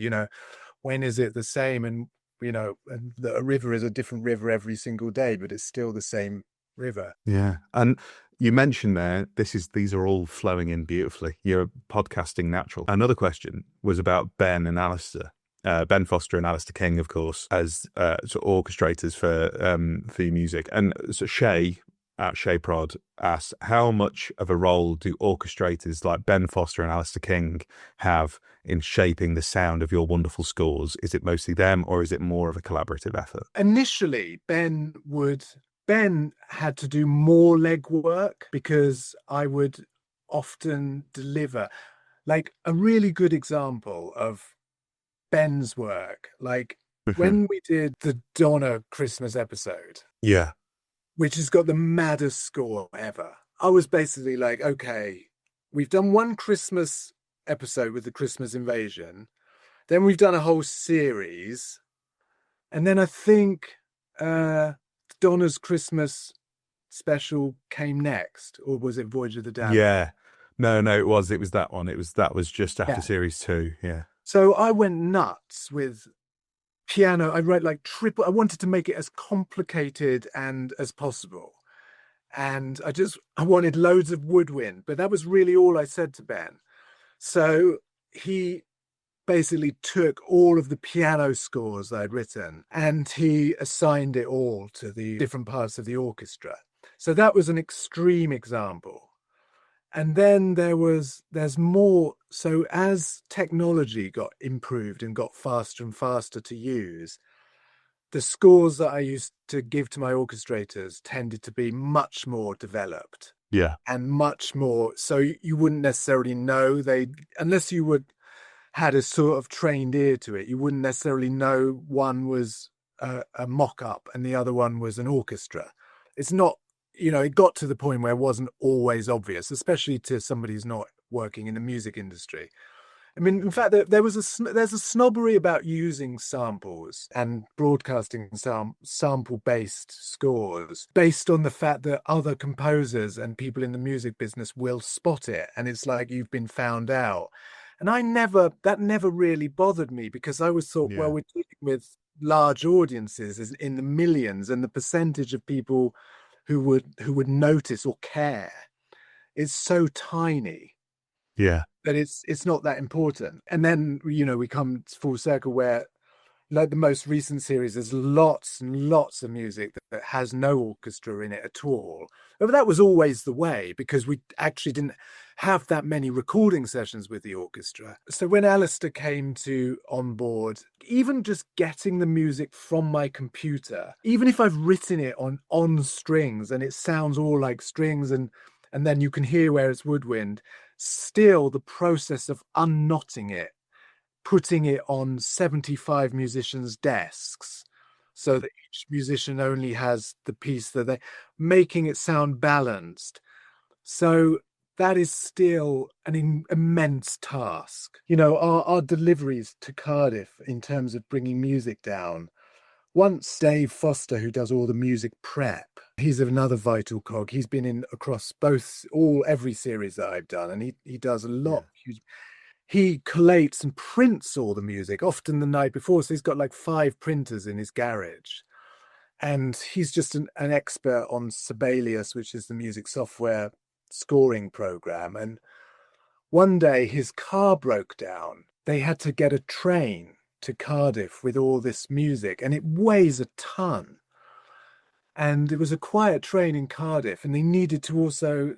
The printer hadn't been organized into each musician's parts, which have to be up on their stands when they come in, because we've only got 6 hours and we need to record for as long as possible. We can't be organized. Each musician has 60 cues. Each cue is about 3 or 4 pages. And, you know, and that's what he's got on. And none of it was organized into piles. And he had to get that done on the train down. So British Rail, it was a quiet day on the train, and they let Doctor Who, we said, I think it was my manager was traveling with him at the time, and she said, is there any way we can have a couple of tables? Like we're going to record the music for Doctor Who, and we've got about 75,000 sheets of paper. And my God. And they're not in the right order, and we need to get it in the right order by the time the train arrives. Yeah. And God, I must have been a Doctor Who fan. He just said, tell you what, you can have that carriage. Just a whole carriage. Yeah, a so whole carriage like, dedicated. Only Doctor Who could lock down a carriage to organise some papers, really, couldn't it? There's about 10 tables that they took up, and it's just full of Doctor Who music. And then when they arrived, it was all ready. So incredible. That's what always fascinates me with Doctor. It's just the machine that turns in Cardiff of just genius people, like so many people that we can't even begin to name, like that are all just doing insane jobs and fighting fires every single day to try and get it on the screen. I'll tell you one thing about Doctor Who. Even other composers who come and watch us recording Doctor Who can't believe how... I don't want to say professional, because I don't like that word and I don't ever want to be called professional, but it is how seamless that process is. The orchestra, Ben and Alistair, Dave Foster, Jake Jackson, who records the music on the computer, and previously Jerry O'Riordan, just make it the whole thing so seamless. And you get these other composers, they come down and they said, bloody hell, you're like recording like so much music in one day, and then the orchestra are getting it on first or second takes, and then you're just moving on. Like, how do you do that? Like, it's crazy. We've just been doing it a while, and we're just, you know, we're good at it now. A well-oiled machine. This may be the last question. It's from a friend of the show, Peter, who is a fantastic composer in their own right, and has done Doctor Who music under the name Dalecium. That's where most listeners will have heard of Peter. Peter said, I can't believe we've gotten this far without even mentioning the theme tune. That's baffling. Right. What has been your approach with theme tunes? Is there anything you haven't done with the Doctor Who theme that you wish you could have? And do you have a favourite of all of your themes? It's hard because so sonically trying to fit Delia's radiophonics in with other sort of music that's created in a different way is not necessarily always a happy marriage, because if you look at a wave readout of what the Doctor Who theme lead looks like. It's so weirdly loud and dynamic. It sort of breaks all the speakers. It's something that analog equipment, you find that, like, there's something, a sheen over digitally produced music which stops it raging. So it's why the reason people love analog synthesizers. And I know Delia wasn't using analog synthesizers, but the process she was using was still analog, and they're untamable sounds. They're really so I always feel a little bit of regret when I do it, that I'm taming something, that didn't want to be tamed. And I'm adding bells and whistles, and I've been quite self-denigrating about what I've done with the themes. I mean, in a way, they're for television. They're not intended as pieces of art, and I don't know which my favorite is. I've just had a go at it each time. Yeah, I quite liked, for the fun of it, just the way it ended up this time around, with lots of like little operatic bits and bits of like tumbling piano. And when you say bells and whistles, it's a theme with a lot of bells and whistles, because you've got some lovely like piano bits in the background that are, that ascending scale in the background. That it's a lovely and I was theme. breathing, and I was like yes, the breathing. So is that you breathing? Yeah. Oh, that's incredible. I never knew that. I never knew that was you. Doctor Who behind the scenes, the Unleashed show, had me in here showing the theme for like 4 hours and talking about music, and they never used any of it. Oh, that's and I just I haven't got a clue why, or just couldn't fit it in, I suppose. But yeah, we'll leave the questions there. Thank you to everybody who sent questions in, because we got tons, but hopefully everything has been covered, and one specific thing has been covered. Series 10 is coming out. You can stop questions now. Happy days. Now, we're coming close to the end of the show. We have one final feature before we leave, and it is, of course, the Corridor of Fame. Have you ever been limited by who you were before? One day, I shall come back. Yes, I shall come back. Our lives are different to anybody else's. That's the exciting thing. Dear? Sarah Jane? Do I have the right? Some people, small, beautiful events is what life is all about. Still in the nursery compared to us. 10 million years of absolute power. That's what it takes to be really corrupt. Great decision creates ripples, like a huge boulder dropped in the lake. But it was a childish dream that made you a doctor. You dreamt you could hold back death. No. Just this once. Everybody I'm not just the time. I'm the last of the time. All just disappears, doesn't it? Everything you are, gone in a moment, like breath on a mirror. I do what I do because it's right. Because it's decent. And above all, it's kind. Love abides in the face of everything. So, Maury, the Corridor of Fame, for anyone who hasn't listened before, is, of course, a collection of people. It's a hall of fame for Doctor Who, essentially. People who are unsung heroes, legends of Doctor Who, and they are submitted by my wonderful guests. So I'm intrigued as to whether you had a struggle thinking of this, or whether a name popped into your head immediately. No, I had a struggle sort of narrowing it down to one. I think there were, I'll just tell you a few honourable mentions, because... Yes, of course. So Phil Simms, who was the designer on the show now, is the first Doctor Who designer that's really made me go wow. And I'm not to say that I don't use my eyes in drama. I use my ears. Yeah. I'm not a sights guy. I don't go to films to watch the scenery or marvel at how Italy looks on that camera or anything like that. Yeah. It doesn't do anything for me. So, set design and stuff like that is just not my thing. But that being said, I've just so enjoyed the creation of spaceships and the you mentioned Wild Blue Yonder, which I thought was fantastic design. So I loved that. And then Cerise Doyle, who, if you've ever watched Rhubarb and Custard, or Hong Kong Phooey even. There's Hong Kong Phooey goes around solving, it's a Hanna-Barbera cartoon from the 70s. Yeah. He goes around solving things, and it's always someone, who's it? Henry the mild-mannered janitor who fixes it. Yes. Yeah. So there's always somebody getting all of the acclaim and the praise, and there's somebody in the background who's done everything, all the mopping up. And Cerise Doyle on this show, and she I think she's on every show. I think she's been on it since 2005. Yeah. And, has barely asked or been, noted. So then two directors from series 1, Eros Lynn and Joe Ahern, who both legends of the game. Legends.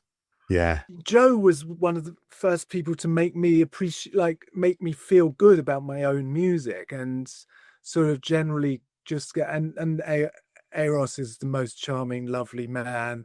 I haven't seen him for ages, but I'm going to have to go with, I hope he hasn't, I didn't check to make sure, but because he lives and bleeds Doctor Who and has been there from the get-go and goes through every decision and takes it all in. Phil Collinson.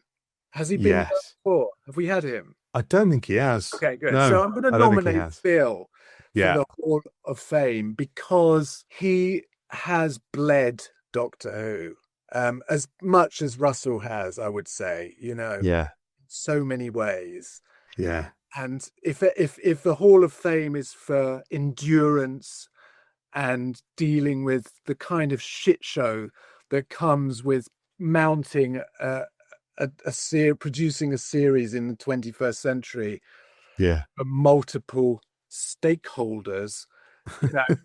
So he's I'm feeling that's a lovely pick, because obviously he's synonymous in that 2005 team, and obviously the team again now that obviously brought the show back. I've been watching a lot of Phil Collinson recently because I've been watching the collection box sets, these ones here, and he's on a lot of the behind the scenes stuff for the Behind the Sofa, where they sort of do Gogglebox with Classic Who and watch them back.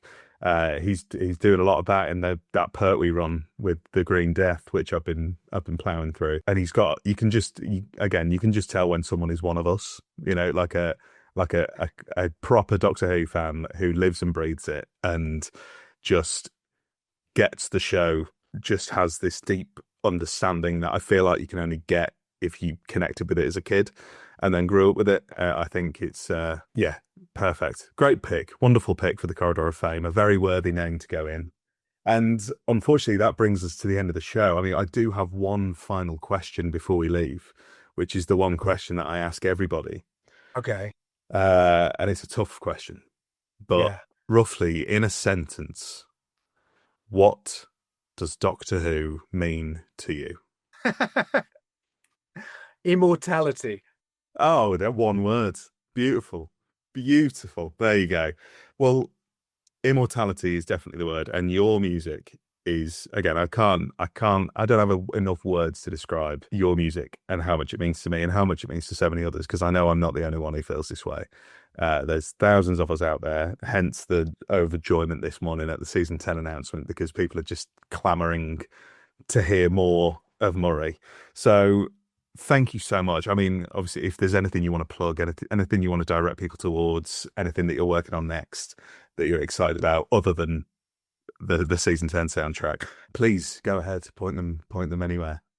You carry on enthusing and analysing and criticising in the most healthy way and the most intelligent way.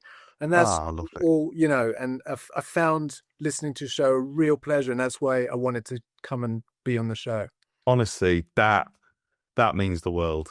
And everyone who listens to this will know that means the world to me. Honestly, it's been an absolute pleasure. One of my favourites I've ever done. So Murray Gold, thank you. To everybody at home, thank you as well. Hello, you lovely lot. It's Josh here, post-recording Josh, editing Josh, a couple of weeks down the line from the Josh you've just heard. But I just wanted to pop on, do my proper little outro, and just say thank you to a few people. Thank you firstly to Murray Gold again for agreeing to come on, because it genuinely means the world. And as this podcast is going out, it's going out in November 2025, which is 5 years since I started Who Knew. 5 years of the podcast. I can't believe it. I can't believe I've been doing this for 5 years. And if you'd have told me 5 years ago that I'd be sat here chatting to Murray Gold, I'd be screaming and losing my mind. And I am, believe me, not right now. I'm doing that all internally, but genuinely, it is blown my mind. So thank you to Murray for agreeing to come on. And I just wanted to say as well, a big thank you to everybody who's ever listened to the podcast, streamed it, shared it, watched it on YouTube, anything like that, interacted with me about it. I've met some amazing people through this podcast, and it's been one of the best things that's ever happened to me. One of the best things that's ever happened to me. Release schedule has been a bit patchy recently. I will hold my hands up.